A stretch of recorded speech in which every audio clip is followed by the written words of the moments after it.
신이어도 한다 된 AI 온문화의 대혁신 목화씨 문익점의 붓.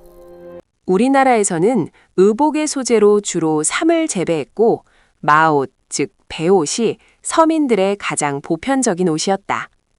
물론 뽕나무 잎을 먹여 기른 누에에서 실을 뽑아 만든 비단도 있었고 여러 동물의 털가죽을 이용하기도 하였다.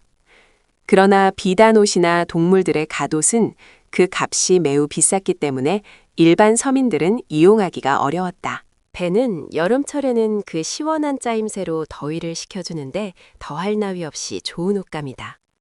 하지만 겨울에는 어땠을까? 그 추위는 말로 표현하지 못할 정도였을 것이다. 사람들은 체온을 유지시켜줄 수 있는 옷감의 재료를 찾아 나서야 했다. 본격적으로 재배 가능한 솜, 즉 면화가 우리나라에 도입된 것은 문익점에 의해서였다. 문익점은 1329년 고려가 원나라의 지배하에 있었던 충수광 16년에 태어났다. 그의 본관은 남평이었고 태어났을 때의 이름은 문익첨이었다. 자는 일신, 호는 사무당이었다.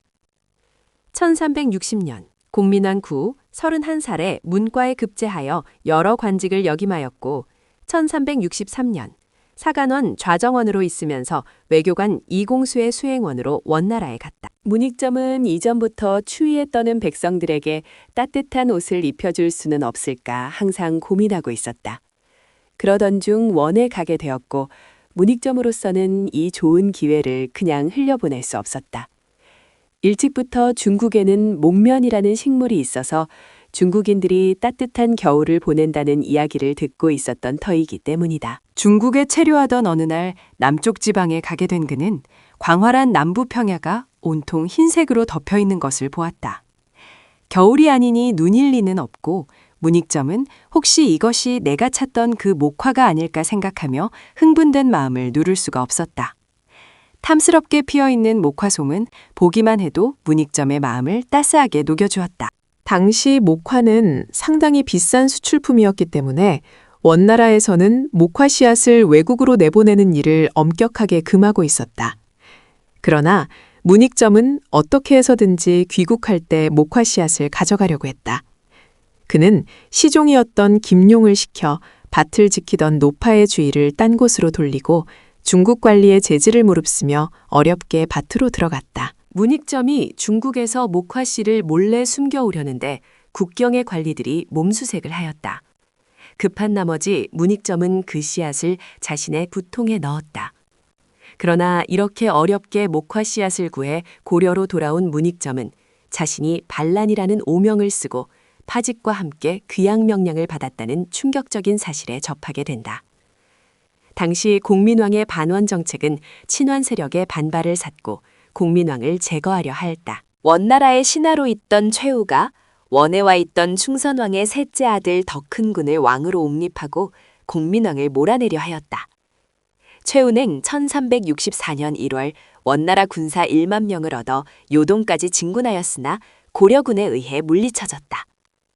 문익점이 원나라의 수행원으로 갔던 그는 덕큰군을 지지하였다는 혐의를 받아 귀국과 동시에 파직되면서 고향인 경상도로 귀향을 가게 되었던 것이다.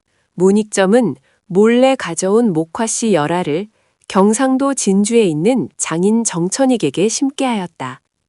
면화는 기후가 온난한 지역에서 재배될 뿐만 아니라 충분히 거름을 주어야 하는 작물이었으므로 관리하기가 매우 어려웠다. 첫 해에는 겨우 한 그루만이 살아남았다. 어렵게 얻어온 씨앗을 죽일 수는 없다고 생각한 문익점은 밤낮으로 목화 재배에 힘을 쏟았다. 그의 정성 덕분인지 한 개의 씨앗에서 약 100여 개의 씨앗을 얻어낼 수가 있었다.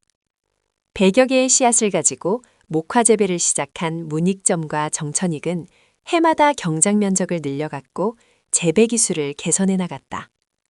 그 후 목화 재배는 점차 북쪽 지방으로까지 번져나갔다. 3년간의 노력 끝에 문익점은 드디어 목화 씨를 전국에 퍼지게 하였던 것이다. 그러나 문제는 목화의 씨를 솜에서 어떻게 제거해야 하고 또 실은 어떻게 뽑는 건지를 몰랐던 것이다.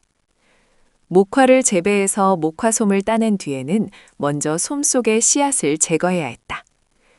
그러던 중 때마침 정천익의 집에 묵고 있던 중국인 승려가 씨앗 빼는 기술을 알고 있다 하였다. 정천익은 중국의 승려에게 간곡하게 그 방법을 물어 씨 빼는 씨앗와 씨를 뽑는 물레를 만든다. 목면은 이전에 배옷의 뒤에 많은 장점을 가지고 있었지만 가장 큰 장점은 뭐니 해도 따뜻하다는 것이었다. 추운 겨울에도 구멍이 숭숭 난 배옷을 입어야 했던 사람들의 기쁨은 대단한 것이었다.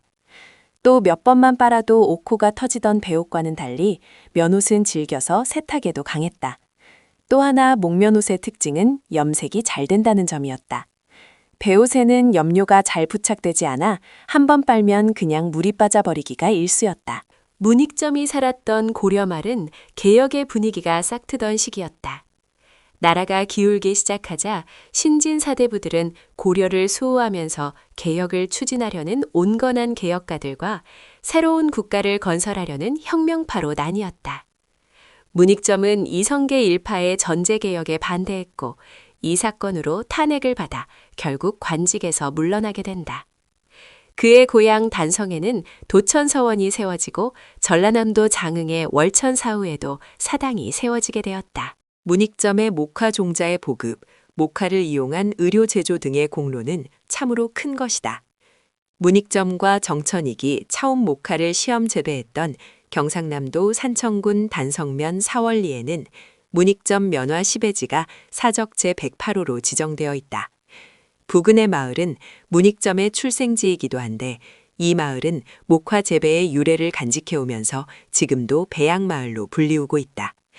그곳에 사무당 문선생 면화 시배지라고 제목을 붙인 사적비가 서 있다. 좋은 난방시설과 두툼한 겨울옷으로 추위를 모르고 지내는 우리로서는 고려 말기에 백성들이 느꼈을 따뜻함을 잘 이해하지 못할 것이다. 예전에는 추위로부터 보호해주는 것이 가장 중요할 만큼 옷감의 소재도 부족하였고 패션을 생각한다는 것은 아주 높은 지위의 사람들이 아니었으면 어려운 일이었다. 미래에는 어떤 옷을 입을 것인지 과거 사람들이 입었던 옷과 비교하여 생각해보자. 시니어도 하면 됩니다. 힘을 내요. 화이팅! 이렇게 AI도 배우고 도전해봅시다.